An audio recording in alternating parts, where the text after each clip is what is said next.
오늘의 주요 뉴스입니다. 남북권 광역생활자원회수센터에 AI 로봇이 도입됐습니다. 직원들의 근무 여건은 나아지고 작업의 효율성은 높아졌습니다. 봄철 야외 활동이 늘면서 진드기 감염병 위험도 함께 커지고 있습니다. 백신이나 치료제도 없어서 예방이 가장 중요하다고 합니다. 지난 18일 발생한 인천 남동구 구월동 주택가에서 화재 이후 해당 주택들이 무허가 건축물이어서 이주 지원에 어려움을 겪고 있습니다. 시청자 여러분 안녕하십니까? NIB 뉴스입니다. 자원 재활용 시설인 남북권 광역생활자원회수센터에 AI 로봇이 도입됐습니다. 인천시가 지난해 12월 AI 선별 로봇 2대를 설치했는데 직원들의 근무 여건은 나아지고 작업의 효율성은 높아졌습니다. 원태규 기자입니다. 송도동에 위치한 남북권 광역 재활용센터. 로봇이 쉴 새 없이 움직입니다. 다양한 재활용품을 선별해 페트병만 골라냅니다. 인천시가 지난해 12월 AI 선별 로봇 2기를 설치했는데 기존에 사람이 하던 업무를 기계가 일부 대체했습니다. 현장의 분위기는 긍정적입니다. 기존에 2명이 하던 업무를 1명이 할 수 있게 됐고 작업 환경도 크게 개선됐습니다. 로봇 선별기를 도입하는 것은 실질적으로 효율적인 선별 작업도 필요하지만은 사실상 작업 환경을 개선한다는 효과도 있는 겁니다. 작업자들의 환경을 개선하는 데 큰 목적을 두고 있습니다. 효율은 실제 데이터로 이어졌습니다. 이 센터가 하루 처리하는 재활용품은 50톤. AI 로봇을 도입하면서 자원 선별 효율은 기존 방식보다 1.5% 향상됐습니다. 인천시는 연간 11,000톤의 재활용품을 처리해 선별률 75%를 달성하겠다는 계획입니다. 한편 유정복 시장은 이날 생활자원회수센터를 방문해 현장을 시찰하고 직원들을 격려했습니다. NIB 뉴스 원태규입니다. 봄철 야외 활동이 늘면서 감염병 위험도 함께 커지고 있습니다. 특히 진드기를 통해 전파되는 감염병은 치명률이 높은 경우도 있어 주의가 필요한데요. 백신이나 치료제도 없어 예방이 무엇보다 중요합니다. 노유리 기자가 전해드립니다. 따뜻한 날씨에 피크닉과 캠핑을 즐기는 시민들. 잔디에 앉아 쉬거나 산길을 따라 걸으며 봄볕을 만끽합니다. 하지만 이 시기 늘어나는 야외 활동과 함께 진드기 매개 감염병 위험도 높아집니다. 쯔쯔가무시병과 라임병, 그리고 중증열성 혈소판 감소 증후군까지 바이러스에 감염된 참진드기에 물리면 발생할 수 있는 병들입니다. 특히 중증열성 혈소판 감소 증후군은 치명률이 높은 감염병으로 국내에서도 약 18%가 넘는 사망률을 보이는 질병입니다. 현재까지 별도의 치료제나 백신도 없는 상황입니다. 고령층이나 아니면 만성 질환이 있는 분들이거나 또는 면역 저하자의 경우에는 이런 SFTS를 매개하는 진드기에 감염되는 경우에는 상당히 중증으로 진행을 할 수가 있겠고, 감염 초기엔 발열과 오한, 근육통 등 감기와 비슷한 증상이 나타나기 때문에 조기 대응이 무엇보다 중요합니다. 전문가들은 진드기에 물리지 않는 것이 가장 기본적인 예방법이라고 강조합니다. 밑단이나 소매가 이렇게 꽉 조여질 수 있는 그런 옷을 입어서 진드기가 들어가지 않도록 해서 노출을 최대한 줄여야 되고, 야외 활동 시 긴 팔과 긴 바지를 착용하고 풀밭에 앉을 땐 돗자리를 사용하는 것이 좋습니다. 또 활동 후에는 바로 샤워하고 입었던 옷은 분리 세탁하는 것이 권장됩니다. 야외 활동 이후 2주 이내 고열이나 몸살 증상이 나타난다면 곧바로 의료기관을 찾아야 합니다. 바깥 활동이 늘어나는 봄철, 생활 속 예방수칙을 지키는 것이 무엇보다 중요합니다. NIB 뉴스 노율입니다. 지난 18일 인천 남동구 구월동의 주택가에서 화재가 나 이재민이 발생했습니다. 해당 주택들이 무허가 건축물이어서 이주 지원에 어려움을 겪고 있다고 하는데요. 이주 대책 마련을 위한 현실적인 정비 방안이 시급합니다. 이재원 기자입니다. 화재가 발생한 주택은 모두 불에 탔습니다. 그 옆에 있던 집은 화재 발생 당시 불이 옮겨 붙었습니다.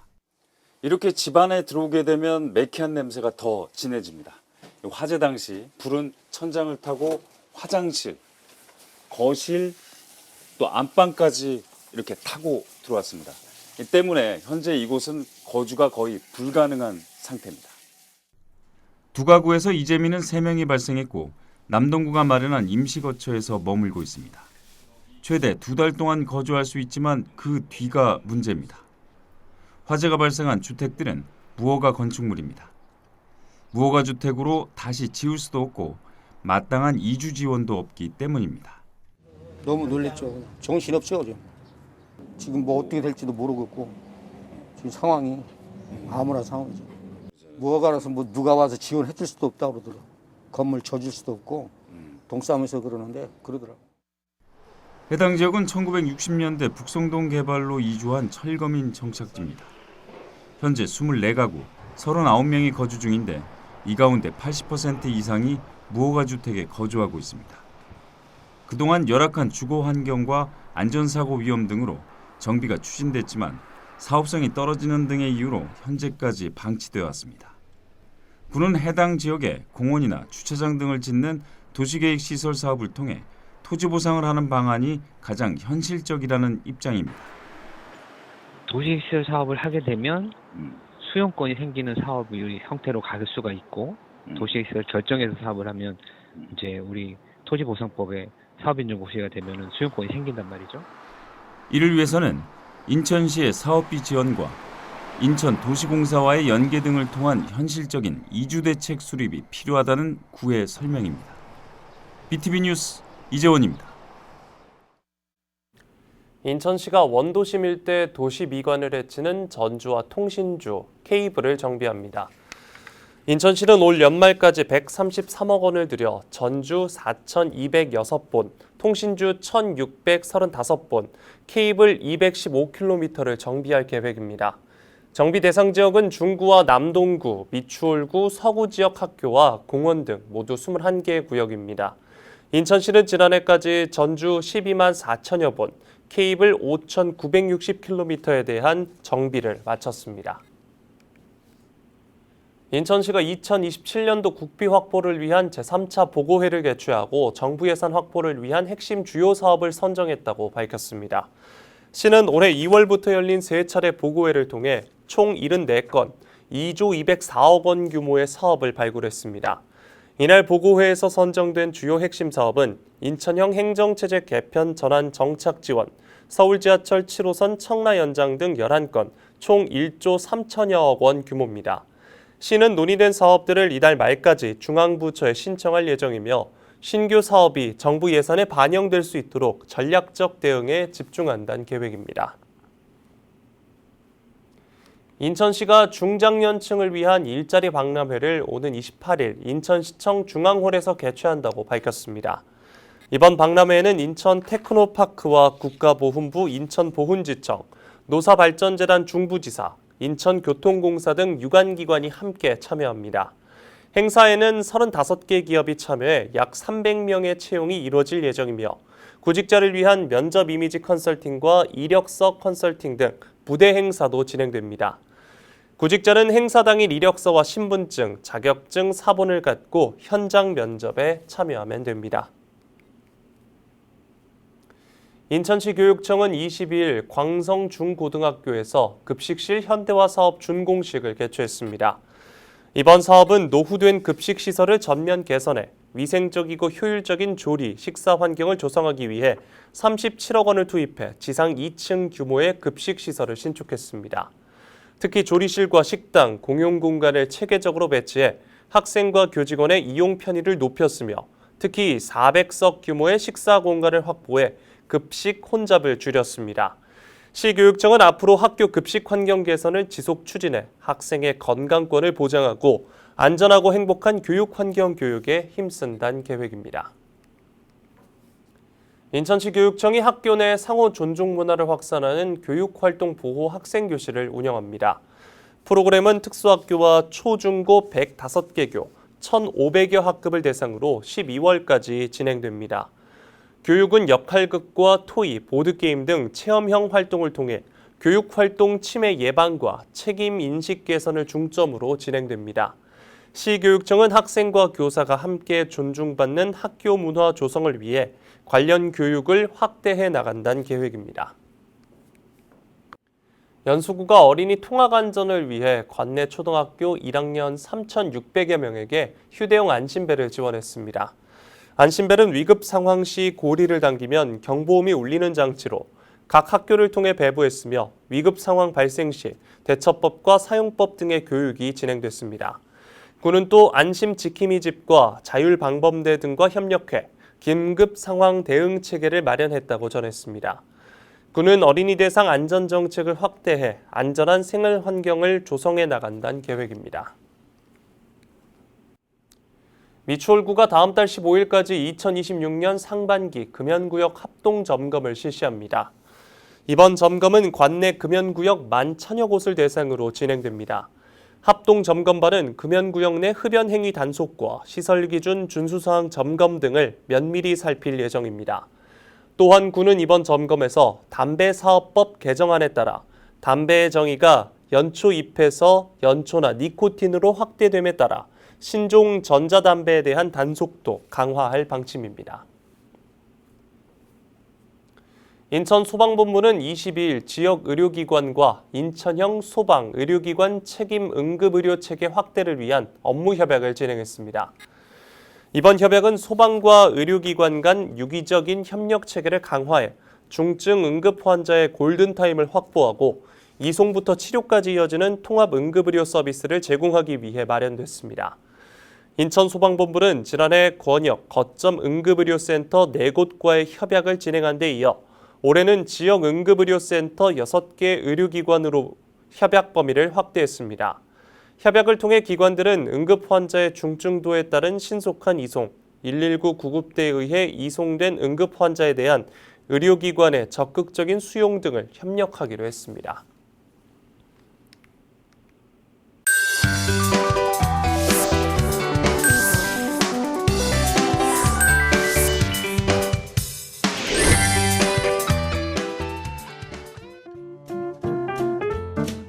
우리 동네 알림이 인천 소식입니다. 인향 초중고등 야간학교 2026 학생을 모집합니다. 초, 중, 고 과정 각 1년 수료로 월요일부터 금요일까지 오후 6시 30분부터 9시까지 수업하며 수시로 모집합니다. 기간은 연중이며 대상에는 남녀노소 제한이 없습니다. 주소는 중구 자유공원로 123-19입니다. 좀 더 자세한 사항은 인향 초중고등 야간학교로 문의하시기 바랍니다. 중동 상황으로 귀국한 재외동포와 동반가족 자녀의 어린이집 입소를 지원합니다. PC 또는 모바일을 통해 임신 육아종합 포털 아이사랑 홈페이지에서 각 기관 정보를 확인한 후 해당 기관을 통해 입소할 수 있습니다. 미재원 아동은 최대 3곳까지 등록대기 신청이 가능합니다. 대한민국 국적을 가지지 않은 영유아의 경우 헬프데스크로 문의 바랍니다. 좀 더 자세한 사항은 영유아 정책과로 문의하시기 바랍니다.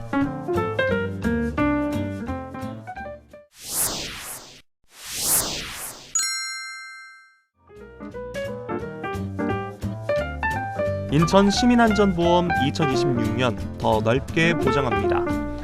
인천 시민을 대상으로 재난사고 피해 시민에게 보험금이 지급되고 2026년 보장 대상 항목이 14개에서 16개로 확대됩니다. 사고일 또는 후유 장애 진단일로부터 3년 이내에 한국지방재정공제회에 직접 신청하시면 됩니다. 좀 더 자세한 사항은 인천시 시민안전 담당관으로 문의하시기 바랍니다. 청년 면접 복장 지원 확대 안내입니다. 드림날에는 청년 구직자에게 면접용 병장과 면접 이미지 컨설팅을 무료로 지원하는 사업입니다. 지원은 1인당 연 최대 5회까지 가능하며 예산 소진 시까지 상시 진행됩니다. 대상은 인천에 거주하거나 인천 소재 대학교에 재학 중인 18세에서 39세 청년 구직자입니다. 대여 기간은 3박 4일입니다. 인천 뉴스톡톡 인천 청년 포털에서 온라인 예약 가능합니다. 좀 더 자세한 사항은 청년정책 담당관으로 문의하시기 바랍니다.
AI 기술이 단순한 효율 향상을 넘어 사람의 작업 환경까지 바꾸고 있습니다. 재활용 현장에도 불어온 변화의 바람, 앞으로 더 깨끗한 도시를 만드는 데 어떤 역할을 하게 될지 주목됩니다. 이상으로 NIB 뉴스 마칩니다. 고맙습니다.